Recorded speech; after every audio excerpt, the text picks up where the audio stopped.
અખિલ બ્રહ્માંડનો માલિક રામચંદ્ર પરમાત્મા જેથી વનમાં જાય તેથી લક્ષ્મણને કહે છે કે લક્ષ્મણ તું બાપનું ધ્યાન રાખજે, રાજનું ધ્યાન રાખજે, 14 વર્ષ કાલ પૂરા થઈ જાય હું આવતો રહીશ. તેથી લક્ષ્મણ કહે છે મોટા ભાઈ મર્યાદાનો ભંગ થતો હોય તો મને માફ કરજો, પણ તમે મારા બાપ છો અને સીતા મારી માં છે. મારા મા બાપ વનમાં જતા હોય તો અયોધ્યાનું રાજ જેને જોઈને મુબારક બાપુ નોખી નોખી માયુના છોકરા હતા. કેટલી એકતા!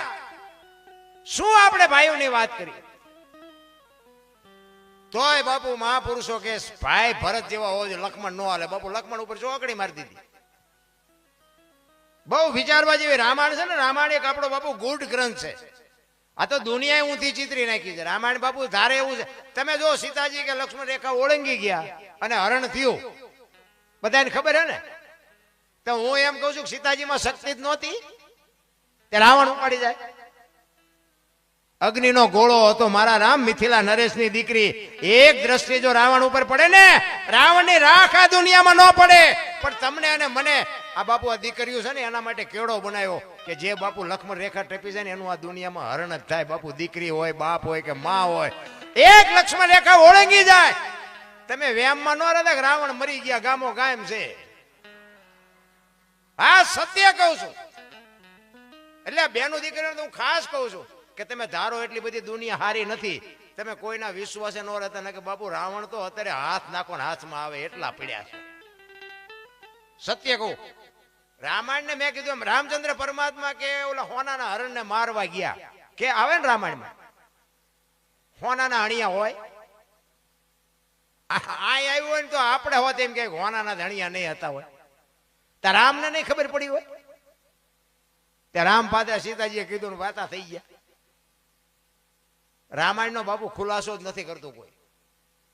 રામચંદ્ર પરમાત્માને બધી ખબર હતી પણ આપણા હાટું એને કેળો પાડ્યો કે જે મોહ ની વાયા આંથળું ક્યાં કરે ને એનું વાયા ઘરમાં પતન જ થાય. મોહ વાયા એટલું બધું દોડવાની જરૂર નથી. રામાયણ એમ કે છે. રામાયણ તો રામાયણ છે. ભલા મારા મહાપુરુષો એક તમને દાખલો આપું કે રામચંદ્ર પરમાત્માની 14 વર્ષ સુધી ઉર્મિલા સુમિત્રાનો દીકરો લક્ષ્મણ 14 વર્ષ સુધી બાપુ ભાઈ ને ભાભીની સેવા કરી. તોય સંતોએ ના પાડી ભાઈ તો ભરત જેવા હોય લક્ષ્મણ નો હાલે. આપણે તો એની પાવલી ભારની નથી સેવા કરી શકતા તો આપણે શીમાં હાલવી. 14 વર્ષ પૂરા કરી અને જયારે અયોધ્યામાં આવ્યા ને ત્યારે રામચંદ્ર પરમાત્મા અને લક્ષ્મણ બે બેઠા છે. રામચંદ્ર પરમાત્મા લક્ષ્મણને કહે છે કે લક્ષ્મણ આપણે વનમાંથી આવ્યા ને તે તારા મોઢા ઉપર મને કઈક ચિંતા હોય એવું લાગે છે. કે ના મોટા ભાઈ કે પણ મેં તને નાનેથી મોટો કર્યો મને ખબર ન હોય તને કઈક મૂંઝવણ તો છે. તો કે મોટા ભાઈ આ એક મૂંઝવણ તો છે. શું છે કે જવાબ કઈક સવાલ કરતો એનો રસ્તો નીકળે. એ કે તમારા મારા બાપ એક? તો કે હા. તમારા મારા ગુરુ એક? તો કે હા. તમારા અને મારી માની ભક્તિમાં કોઈ કમી ખરી કે ના? મેં 14 વર્ષ તમારી સેવા કરી અહીંયા મારી કઈ ભૂલ થયેલી કે ના? તો હવે મોટા ભાઈ તમે સાંભળો કે તમારા મારા બાપ જો દશરથ હોય, તમારા મારા ગુરુ વશિષ્ઠ હોય, તમારી અને મારી માની ભક્તિ બેની જો એવી હોય તો હું તમને એ કહું છું કે રામ રાવણના યુદ્ધમાં લંકાના પટાંગણમાં રાવણના વરસાદ જેટલા બાણ વરસતા હતા તમને એક નહોતું અડતું અને મેઘનાથનું એક બાણ મને વાગ્યું હું મૂર્છિત થઈ ગયો. ત્યાં મારે કેવું ફળ ભોગવવું પડ્યું. તમારામાં મારામાં કોઈ કમી ન હોય. તમારા મારા બાપ એક હોય, તમારા મારા ગુરુ એક હોય તો હું એ કહું છું કે મારે અહીંયા કેવું ફળ ભોગવવું પડ્યું. રાવણના બાણથી જો તમને નો કાંઈ થતું હોય તો એના દીકરાની કઈ હસ્તી હતી કે મને બાણ મારે ગોટો વાળી દે. રામચંદ્ર પરમાત્મા કે તારી વાત હાજી સારું કર્યું ત્યાં સવાલ કર્યો નકર તું જીવત ના હોય મૂંઝવત તને. એ કે આપણે 14 વર્ષ વનમાં હાલતા થયા પછી કે આશ્રમ આવ્યા હતા? તો કે હા. તો કે સબરીનો આશ્રમ આવ્યો તો યાદ છે? તો કે હા મોટા ભાઈ. ત્યાં તો પ્રકૃતિ તમારું ભજન કરતી. પછી કે આપણા આટો એને વ્યવસ્થા કઈ કરી હતી? હા. કે બેસવા માટે ચાદડી પાથરી દીધી, આસો પાલવના તોરણ બાંધ્યા હતા. એ કે જમવાની વ્યવસ્થા કરી હતી? હા મોટા ભાઈ. જંગલમાંથી બોર લઈ આવી. એ કે મેં ખાધા હતા? એ કે હા મોટા ભાઈ. તમે તો ઠળિયા હોતા ખાઈ ગયા હતા. એ કે ત્યાં લક્ષ્મણ ખાધા હતા? અહીંયા લક્ષ્મણ ને હબાકો આવ્યો હોય કે હારું 14 વર્ષમાં અહીંયા ભૂલ કરી ગયો. તેથી રામચંદ્ર પરમાત્મા લક્ષ્મણ ને કહે છે લખન લખન તું દશરથને મૂકી અને મને બાપ કહેતો હોય, સુમિત્રાને મૂકી અને સીતાને માં કહેતો હોય, અયોધ્યા જેવું રાજ મૂકી અને મારી ભેળો તું રખડવા આવ્યો તો હું તને ઈ કહું છું, ભીલડીના એઠા બોર ખાવામાં મને વાંધો નતો ને તને હું ઘા વાગ્યા. ઈ લાકડી પડે એમ પગમાં પડ્યો. એક ઈ કે ઉભો થાય ઈ બચ્યો ને, ઈ સબરીની ભક્તિનો પ્રતાપ છે. કે મોટા ભાઈ ઈ કેવી રીતે? ઈ કે મેં તને જે ફળ આપ્યા તારી પાસે રાખ્યા હતા. કે ના, મેં તો નાખી દીધા.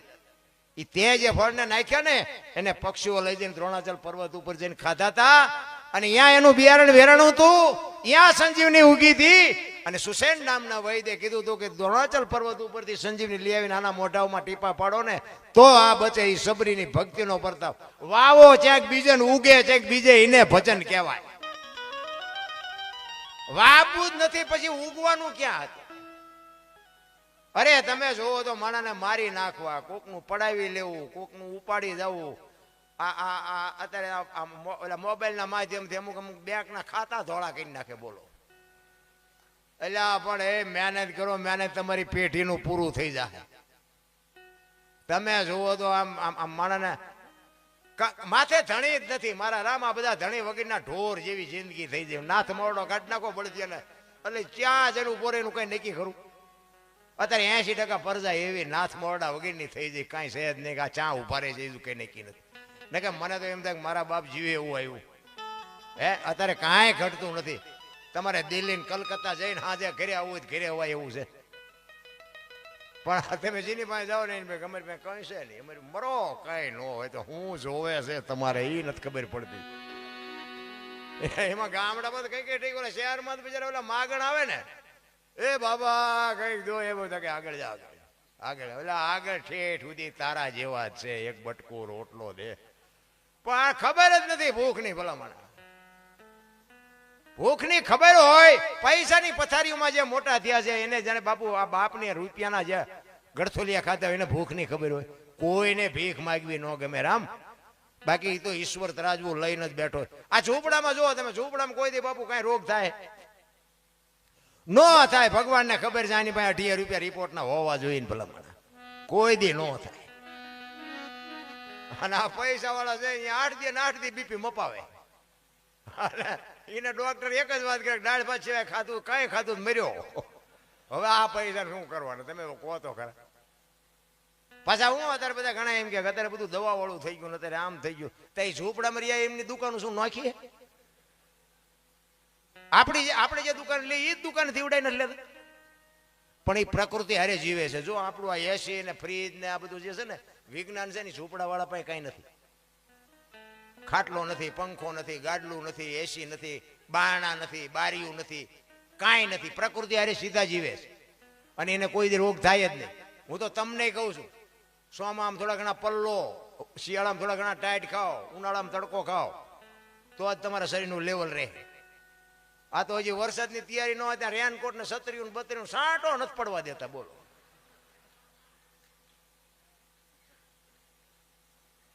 શરીર છે ને 5 તત્વોનું બન્યું. ધરતી, આકાશ, પવન, પાણી અને પ્રકાશ 5 તત્વોનો દેહ બન્યો છે ને. એને 5 તત્વો હારે તમે રાખો ને તો જ તમારું શરીર લેવલમાં.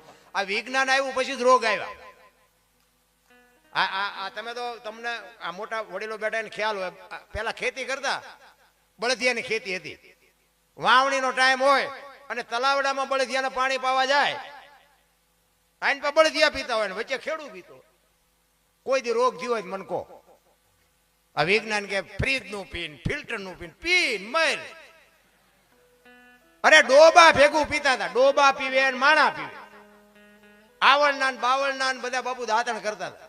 ઠેઠ સુધી આમ તમે જુઓ ને શેરડી ને સણ્યા ખાતા હતા. અત્યારે કે શિબાકા વાપરો, કોલગેટ વાપરો થઈ જાય ગેબિયું જેવા મોટા.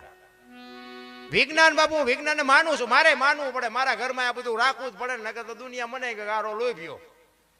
છોકરા બૈરા કે કરવું પડે. બાકી આમ હું જે કહું એ વાત ખોટી હોય તો તમે ના પાડો કે આ ખોટી વાત છે. સત્ય જ છે. આંખું આવતી હતી બાપુ, આ આંખું આવતી હતી ને એટલે કોઈ નંબર ને મોતિયા કઈ નહોતું આવતું. અત્યારે આવડા હોય ને તમે જો સસમા ઠપકાર્યા હોય, 18 નંબર છે ને 4.5 નંબર છે. ફાફા મારતા હાંજ પડે તો ફાફા આપણે અરે જિંદગી કીધો તો ખરા બેકાર કરી નાખી. વિજ્ઞાનને માનવું પડે, દુનિયામાં જે આવ્યું હોય આપણે સ્વીકારવું પડે 100%. પણ મારો કહેવાનો મિનિંગ, જે આપણી સંસ્કૃતિ હતી ને સંસ્કૃતિ ખતમ થઈ ગઈ, સંસ્કૃતિની જરૂર હતી. એટલા જ માટે મહાપુરુષો કહે છે કે ભાઈને જો ભાઈ એક વેચ જમીન હાટું થઈને મારી નાખતો હોય તો આપણે રામાયણની વાત કોની પાસે કરવી? એક વેચ જમીન હાટું, જમીન અહીંયા પડી હોય, એક ઉપર જાય એક માલપા જાય. હવે અહીંયા પછી ઓલો માલપા જોયો એની ખબર કાઢવા જાવ તો એ શું કે ઓલું પોસાવી ગણરી જાય ભલે જાય, પણ મને બારો કઢાવતા વેચ જવા દીધી હોત તો તારે મોડું થઈ ગયું. પછી બાપુ રોયે નો મેળ પડે. જેટલું થાય એટલું જાતું કરો મારો નાથ બાપુ. કોઈ દી આ કીડી કૂતરા કાગડાને ભરી દે છે, ભલામણા આપણને નહીં ભરે. ભરોસો રાખો, બસ વિશ્વાસ રાખો. હું તો એમ કહું આપણે સૌરાષ્ટ્રમાં બાવા બધે મફત ખવડાવે, શું ખાવા હાટું ચાવા મારવા હોય. જગ્યાએમાં 5-5 દી રહેવી તોય વરસ વીવું જાય. ખાવાની ચિંતા કરાય એવું જ નથી ભલામણા. શું આ તમે કોઈ જાનવર કોઈ 84 લાખ યોનીમાં બાપુ કૂતરા કાગડા ભેંસો ભૂંડા કોઈ દી એક દી કદાચ ભૂખ્યા રહ્યા હોય તો એને કીધું કે આપઘાત કરવી, ખાવા ન મળ્યું, કેનાલમાં ધૂમકો મારી દેવો હાથ, કીધું કોઈ કૂતરા ભૂંડા? એને ખબર છે કે ઈશ્વરે આપણને મોકલ્યા છે એ ખવડાવશે. હવે આપણે તો આપણા છોકરાને એમ કીધું કે એ બેટા મોબાઈલ ને 2 દિન આ વાપરમાં, પરીક્ષા છે, થોડુંક ભણવામાં ધ્યાન, ત્યાં તો હારા મરી જાય. બોલો આખા ઘરને રોતા કરી મૂકે. એક બાપ નો કહે કે કઈ જોવો તો ખરા. અમે તો ગાડીઓ લઈને આવીને પછી ઓલું અમે ધનજીભાઈને કીધું હતું, મેં કીધું તમે લોકેશન નાખી દેજો અમારામાં, એટલે અમારે કોઈને પૂછવું ન પડે. લોકેશન નાખે ને 4 આંગળનો મોબાઈલ હોય ને, એ મોબાઈલ કેમ દુનિયા કરે. ડાબી બાજુ વળો, આગળ જઈને જમણી બાજુ વળો. મને એમ થાય મજા આટલું છે એનું મજા છોકરા કરે ને બાપાનું કીધું છોકરા નથી કરતા. જોવો તો ખરા સમય આવ્યો હોય. અને એ મોબાઈલ કે કરવું જ પડે, નકર ડોસી જાય ખાઈડમાં, ટાંટિયા વગર ના થાય. એ કે ડાબી બાજુ વળી જાઓ, ફટ લઈને વળી જાય. આપણે એક બેટા આ ન કરાય તો કે એ કરાય, આપણું માનતા ને. ચોખ્ખું ઘી લઈને બજારમાં રાડ્યું વળજો, ચોખ્ખું ઘી છે, ચોખ્ખું ઘી મને ખપે મને કહેજો. ઓલા દારૂ બાવળિયા વેખે 2 લીટરના પીપળા તો ખપી જાય. બોલો આ તમારા મારા અનુભવની વાત તમને મને દેખાય છે, 100% સત્ય છે. પણ મારો કહેવાનો મિનિંગ એ છે કે 2 કિલો ઘી નથી ખપતું ને 1000 લીટરના બાપુ પીપળા 2 લીટરના ખપી જાય છે. આનું કારણ શું? તો પછી આ દુનિયા કહે છે કે એજ્યુકેટર થઈ ગયા, ભણી ગણીને બધા હોશિયાર થઈ ગયા. ભણતર આટલું હતું જ નહીં તો ભણીને શું કર્યું? ખાવા ધાન નહોતું, રહેવા ઘર નહોતા બાપુ, તોય કોઈએ ન કીધું કે મારા મા બાપને આશ્રમમાં મૂકવા જવા. તો આ ભણતરની જરૂર શું? ભણ્યા પછી જો મા બાપને રાખવા રાજી ન હોય તો આ ભણતરની બાપુ કિંમત કેટલી? નકરા ભણતરની બાપુ કોઈ જરૂર નથી. ભેગું જો ગણતર છે ને તો જ બાપુ ગાડું હાલવાનું છે. ઈ મા બાપ જો છે ને તો જ તમે હું સહી, બાકી જય ભગવાન કાંઈ છે નહીં. રામ એક દી આ દુનિયા છોડવી પડશે, છોડવી પડશે ને છોડવી પડશે. એટલા માટે એક વાણી સવારામ બાપા કહે છે, પ્રજાપતિ જો બાપુ ભક્તિ છે ને પ્રજાપતિ માંથી કે આવી એમ કે બધા, પછી ગમે એ થયું હોય પણ બધા કહે છે એટલે કહું તમને. આમાં મારે ખુલાસો કરતો જવો પડે. આ રામ વનમાં ગયા હતા ને બધા કહે છે એટલે કહું છું. બાકી રામ ગયા ત્યારે હું અહીંયા નહોતો. હા પછી સવારે પછી ફોન કરો તો મેળ ન પડે. હું તો માફી માગી જ લઉં છું. બાકી કાલ તમે ફોન કરો તો હું માફી નહીં માગું. આ નહીં તમે જે કોઈ કરી દો કરવા તૈયાર છો. હા અત્યારે આખી દુનિયા ભલે જોતી હોય. આ એને મારી કઈ ભૂલ થઈ હોય ને તમે મને કહો ને કે દરબાર આ તમે ખોટું બોલો, તમે કહો હા સોરી યાર મારી ભૂલ થઈ ગઈ. ભાઈ કાલ ફોન કરો તો બાપુ પ્રોગ્રામ ન થવાય ન થાય. બાકી કાલ આપણે નથી માગવાના, એ વાત ખોટી.